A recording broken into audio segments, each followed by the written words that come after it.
Well, welcome back to Rigor's Garage and Boat Basin. This is episode 3 on the Grady White. Getting started, one of the first things I thought I had to do is take and put a cover over the boat. Wanted to keep some of the droppings, everything from palm tree parts and seeds and bugs, and of course there's the ever popular bird dropping. Keep that out of the boat. So went and bought a inexpensive cover and put it over the boat. It fit well. Needed some securing in the back. I put some clips on it with a couple of bungee cords, and it gave it a nice tight fit.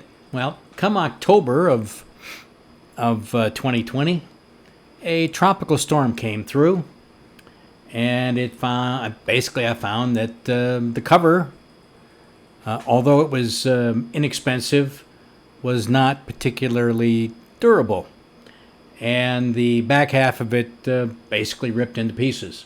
So I've gone out and bought a new boat cover to cover it up, something a little sturdier, a little thicker.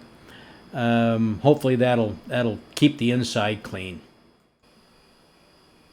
So my next task was to come up with a work table. What I did, I needed some place where if I was going to lay up fiberglass, where I could wet out the glass, something that was portable that I could put away. And what I did is I bought 2 plastic sawhorses and a 4x8 sheet of plywood. Cut the plywood in half, glued it and screwed it together, covered it with gel coat, and stapled on a layer of plastic.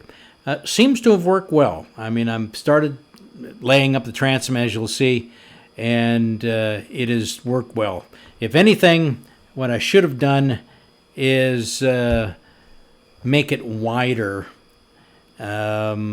I basically need something 4x8. I should have used 2 full sheets of plywood for the work table.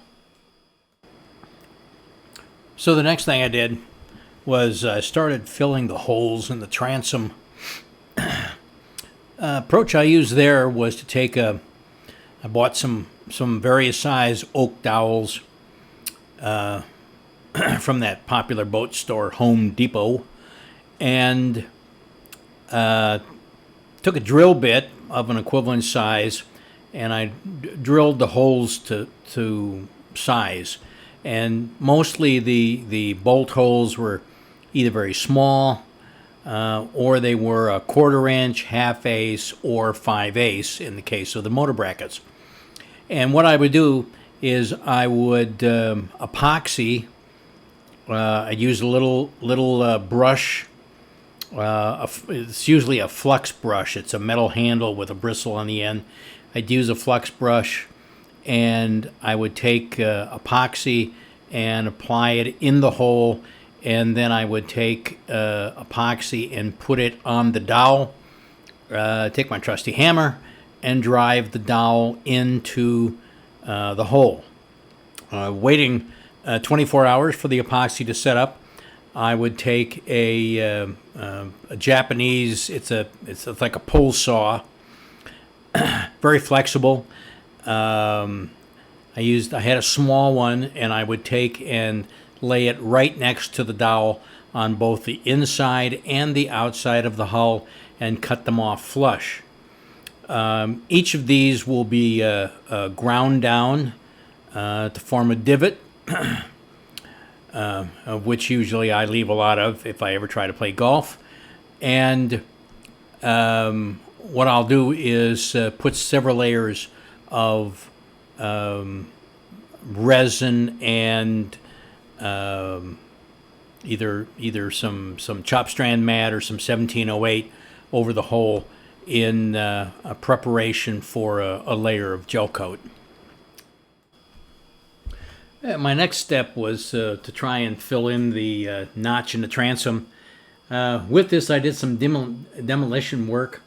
I took all the trim off of the notch in the transom, and then you'll see on the starboard side, I cut out the live wells. Not going to need live wells. You know my feeling about fish. And I took up the floor that was in front of the transom. I basically cut that out with a angle grinder and a diamond blade, and so I could get access to the transom. I was surprised the transom had already been replaced partially with Coosa Board. And of course, Coosa Board is the recommended, that's the top of the line for rebuilding transoms. It's a polyurethane sheet that is made of polyurethane, layers of fiberglass, and threads of fiberglass all the way through it, and then it's pressed under heat. It doesn't rot, it's strong, and it makes a wonderful transom or a wonderful stringer. So that got me to the point where I would be ready to start filling in the transom notch, as it's no longer required for an outboard motor. Okay, in my case, I started adding the Coosa Board. I started from the outside because there was already existing Coosa on the inside. So I started with 1-inch Coosa Board on the outside, and that brought it even to some of the Coosa that was on the inside. And I basically glued it in with thickened epoxy. Wherever there was something on the inside, I'd goop it up with peanut butter type thickness, thickened epoxy. And what you do is you thicken the epoxy with Cavasil.